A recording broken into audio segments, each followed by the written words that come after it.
부당하게 나의 원수된 자가 나로 말미암아 기뻐하지 못하게 하시며 까닭 없이 나를 미워하는 자들이 서로 눈짓하지 못하게 하소서. 무릇 그들은 화평을 말하지 않아.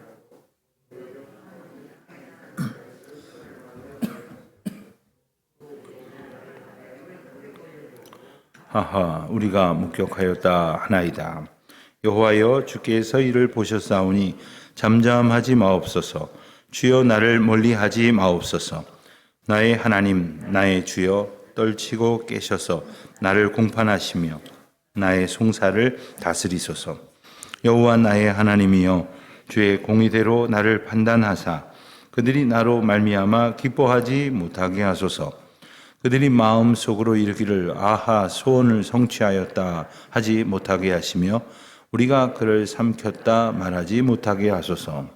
나의 재난을 기뻐하는 자들이 함께 부끄러워 낭패를 당하게 하시며 나를 향하여 스스로 뽐내는 자들이 수치와 욕을 당하게 하소서.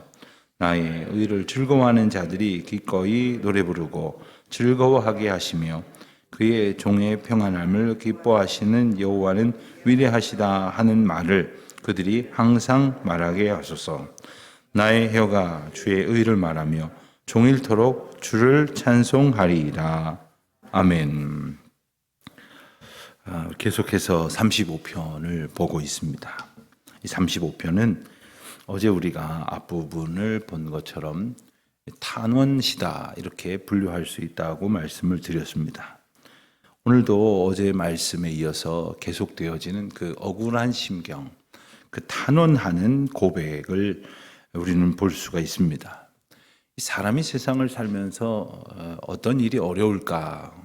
우선은 몸이 아프거나 육신이 피곤해야 살 수 있는 그런 형편이 힘들 거라고 생각을 합니다만은 실상은 우리가 겪어보는 바와 마찬가지로 몸이 힘든 건 아무것도 아니고 마음이 힘든 게 정말 힘든 것이지 않습니까? 그리고 마음이 힘들다 보면 우리의 몸과 마음이 함께 무너져 내리기가 쉬운데 그럴 때 우리의 영혼이 든든히 지켜지기가 참 어렵습니다. 우리가 참 취약한 존재입니다. 그렇기 때문에 우리의 영혼을 붙드시는 하나님의 은혜를 힘입어 마음을 새롭게 하는 그러한 은혜가 우리에게 부어져야 합니다. 그때에 비록 몸이 혹 연약할지라도 넉넉히 능히 견딜 수 있게 될 것이고 또한 그 가운데에서 오히려 약함을 하나님 앞에 감사하는 그리고 약할 때 강함을 주시는 주님의 은혜를 얻게 되는 것이 아닙니까?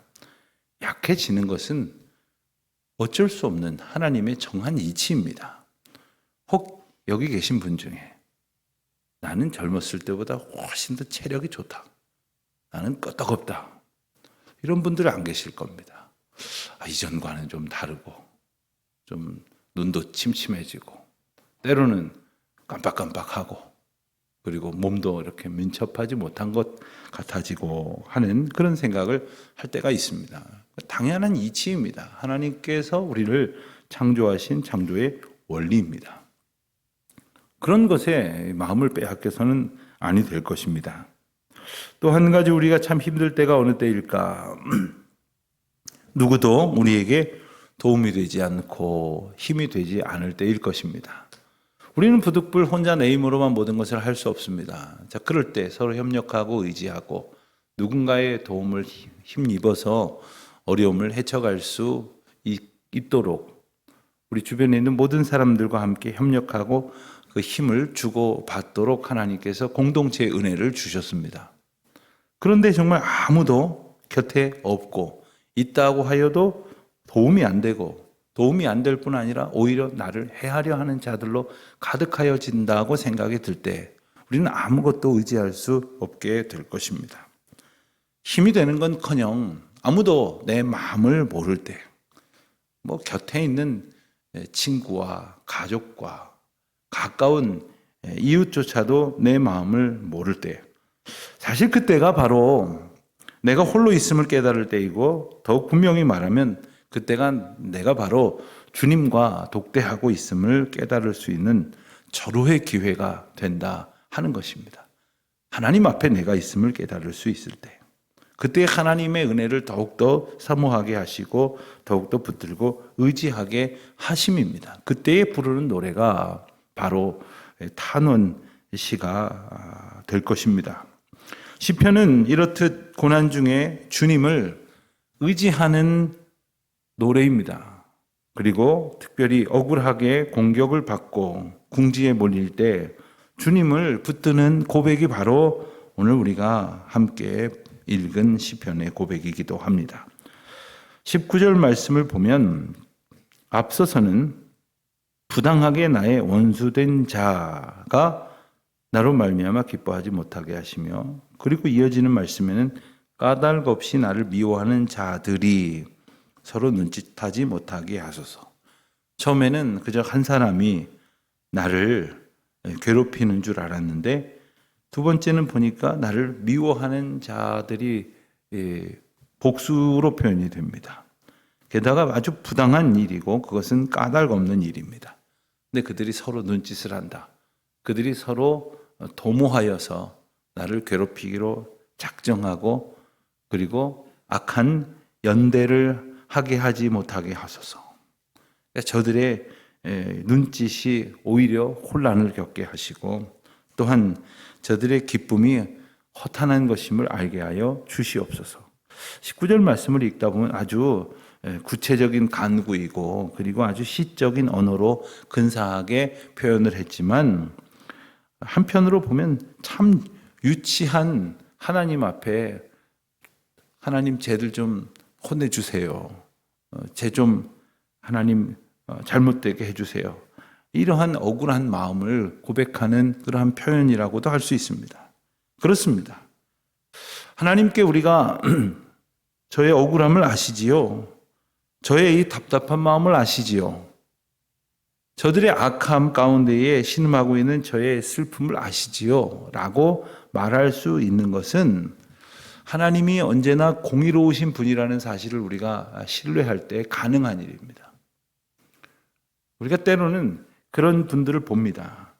억울하게 어떤 법적인 보호를 받지 못해서 이 땅의 그 법적 제도, 특별히 사법적 제도에 대해서 크게 상심하신 분들이 있어요.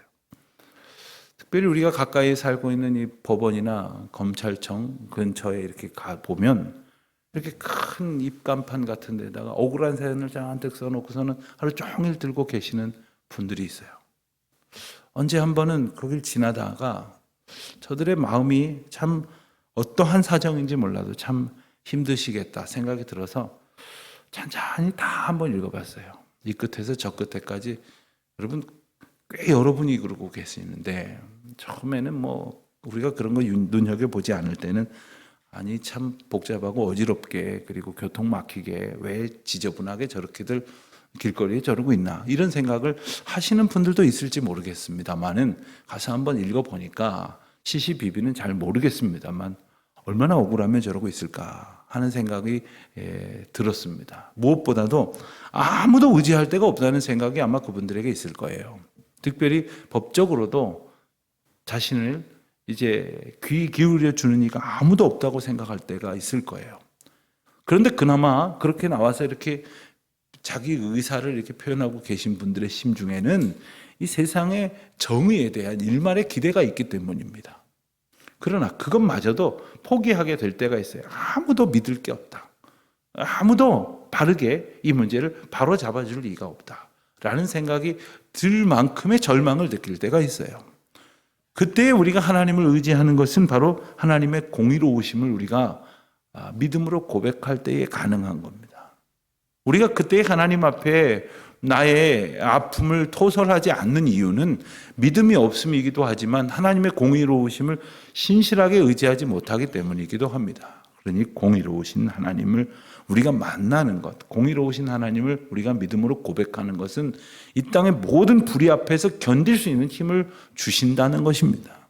억울하지만 참 비통한 마음이지만 아무도 내 이 상한 심령을 알아주는 이가 없어도 단 한 사람도 그런 사람이 내 곁에 없어도 주님이 공의로우신 분이시기 때문에 그래서 우리가 견딜 수 있는 것이고 그래서 우리가 오늘도 주님 앞에 기도할 수 있는 것입니다.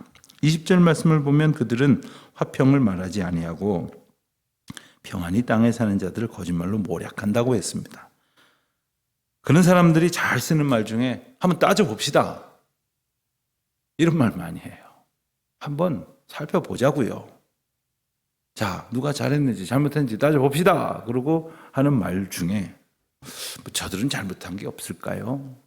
혹 조금의 부족함과 허물이 그 원인이 됐을지 몰라도 그것을 따져보자고 떠드는 자들, 그들은 거짓말로 모략을 하면서 21절에 보면은 나를 향하여 입을 크게 벌리고 하하 우리가 목격하였다.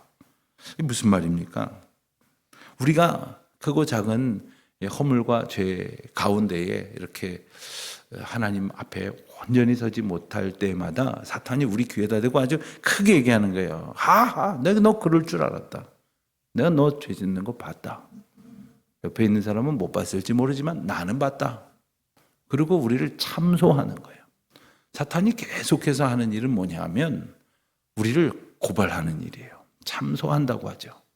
그렇습니다. 우리는 죄 없는 자들도 아니거니와 하루도 죄 짓지 아니하고 살아갈 수 없을 만큼 참 연약한 데다가 어리석고 게다가 때때로 무지하고 하나님을 의지하지 않는 까닭에 이 죄악의 유혹에 노출되어서 죄의 종로로 타기 딱 쉬운 존재들입니다.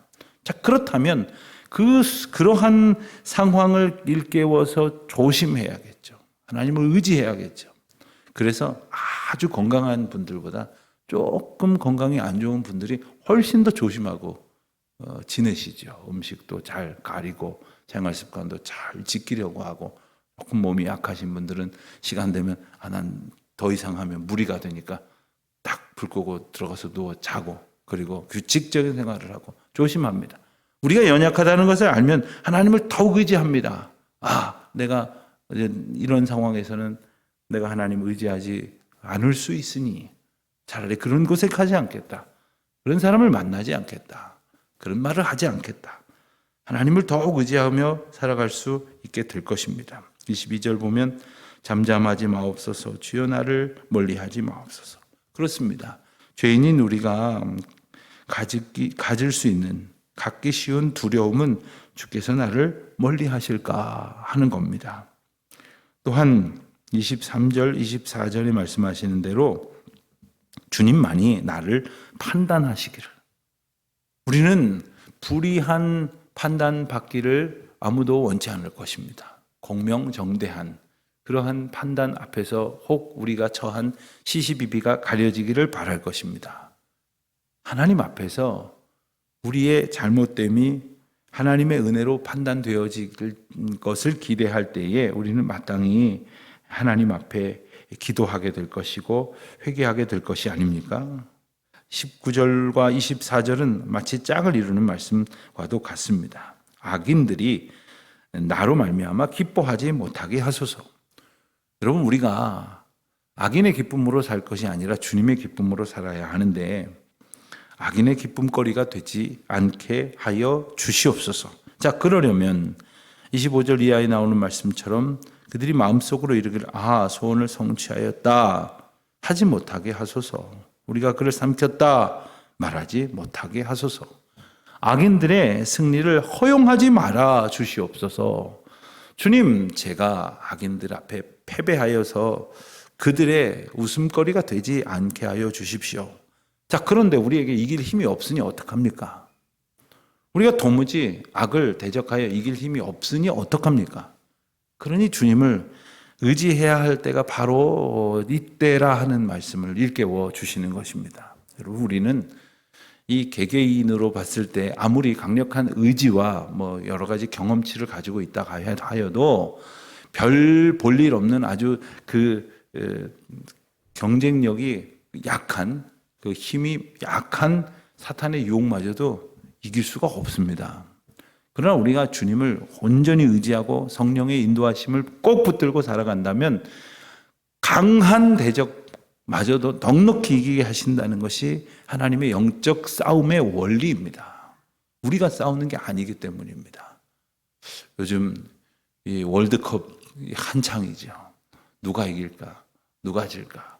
이 11명이 운동장에서 그냥 2시간 가까이 엉겨붙어서 싸우는 일은 대단히 변수가 많은 것 같습니다. 뭐 선수 한 사람의 컨디션에서부터 그날 분위기에 따른 심판의 판정 하나에 따른 엄청난 분위기의 그 변수가 있습니다. 그러나 하나님께서 허락하시는 우리의 영적 싸움에는 수많은 변수가 있을지 몰라도 분명한 상수가 있습니다. 그것은 하나님의 능력이 우리 안에 공의로우심으로 선포되어지고 능력으로 나타나시기 때문입니다. 27절 말씀을 보면 나의 의를 즐거워하는 자들이 기꺼이 노래 부르고 즐거워하게 하시며 그의 종의 평안함을 기뻐하시는 여호와는 위대하시다 하는 말을 그들이 항상 말하게 하소서. 나의 혀가 주의 의를 말하며 종일토록 주를 찬송하리이다.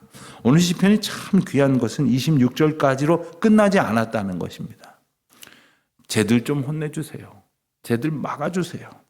저들이 나로 인하여 즐거워하지 못하게 해주세요. 이것으로 끝나는 것이 아니라, 즉 안타까움으로 탄원하는 것으로 끝나는 것이 아니라 주님을 찬양하는 승리의 노래를 부르게 하셨다는 거예요. 여러분, 이 시편의 상황은 아직 26절의 상황이라고 말할 수밖에 없습니다. 이 시편의 저자가 겪고 있는 상황은 아직 탄원할 수밖에 없는 상황입니다. 그러나 하나님께서 이미 승리하셨고 그리고 승리의 노래를 부르게 하신 약속을 우리에게 주셨다고 하는 것을 기억하여야 우리가 소망 가운데에 오늘의 아픔을, 오늘의 고통을, 그리고 오늘의 불의함을 하나님의 공의를 이겨낼 수 있다는 것이죠. 혹 우리 가운데에는, 그리고 우리가 살아가는 날들 중에는 26절까지의 고백이 어울릴 그런 형편에 처한 때가 있을 것입니다. 그러한 날을 견뎌야 할 때가 있을 것입니다. 그러나 마지막 두 절의 고백과 같은 소망을 가지고 그 찬송을 앞서 부르며 하나님의 구원의 은혜를 미리 기뻐하며 찬양하며 소망 가운데에 살아가는 저와 여러분, 그리하여 승리케 하신 하나님의 은혜로 말미암아 하나님의 영광을 이미 보며 증거하며 살아가는 저와 여러분이 되시기를 우리 주님의 이름으로 축원드립니다. 기도하겠습니다. 하나님 아버지, 저희가 때로 억울한 일을 당하고 또 세상 가운데에서 미움을 받으며 또 악한 영적 세력으로부터 지쳐 쓰러질 수밖에 없는 그러한 공격을 당할지라도 공의로우신 하나님께서 저희를 붙들어 주심에 모든 것을 다 이기고 넉넉히 승리하여 주님을 찬송하게 될 줄로 믿습니다. 이 믿음에 합당한 소망을 가지고 혹 우리가 견뎌야 할 것이 있으면 찬송 가운데 견디게 하시고 바라보아야 할 것이 있으면 믿음 가운데에 바라보게 하여 주옵소서. 예수님의 이름으로 기도합니다. 아멘.